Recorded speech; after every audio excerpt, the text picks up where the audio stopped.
when I got my first job as a trainer, I was hired as a sales trainer.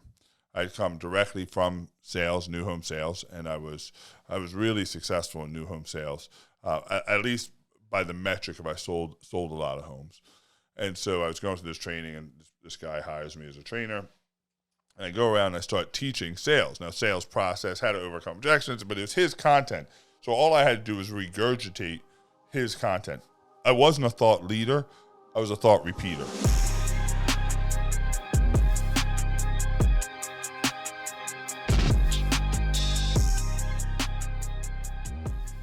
I took his thoughts and I just repeated it. Whether I believed in it, whether I didn't believe in it, I just repeated it. And after I started kind of having different viewpoints, and I started infusing real mindset into it and real, what I believed worked for me. And I think everybody that is in sales has a different art. I think the sciences are the same. The art is different. And without knowing it, I started getting this this persona. People would talk about me, and they said, "Oh, he's motivational. He's motivational."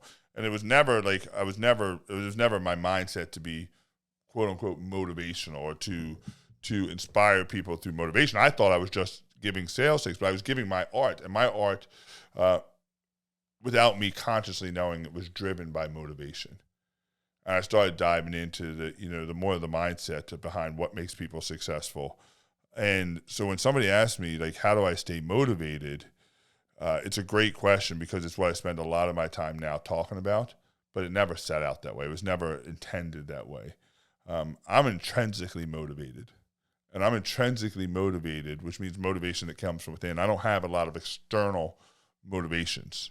I'm not motivated by the medal for the marathons. I'm not motivated by the zeros in my bank account. I'm not motivated by the house or the accolades. I'm intrinsically motivated by the desire to contribute. And if you have intrinsic motivation to try to achieve something that is about contribution, I think that creates discipline. So I'm incredibly disciplined towards what I want. And, I'm towards the end of writing my first book. And it's been a 2.5-year process of writing this book. And I said to my wife recently, I said, I'm really concerned. I'm really nervous about how the book turns out. And she said, Chad, I don't know why you worry. You don't know how to fail. And I almost started laughing. I was like, no, I fail really, really well. I just don't give up. And she said, yeah, maybe that's it. You just persevere more than any person I've ever met. And so to stay motivated is to be disciplined and to persevere through the failings, and understand that the goal that I'm trying to achieve is not a thing, it's an impact. It's a idea and an ideology to contribute to the well-being of every human being that I interact with. That means some people are going to buy in and some people aren't. It's going to be some people are going to be inspired, some people aren't, but it doesn't change my intrinsic motivation. So when somebody says, how do you stay motivated, or how would you tell somebody to stay motivated? For me, it's, what do you want to achieve in this world? What do you want to achieve? What do you want your contribution to be? Why are you doing what you're doing? And then understand that there's going to be failings, and that's part of the process, and keep going, keep persevering.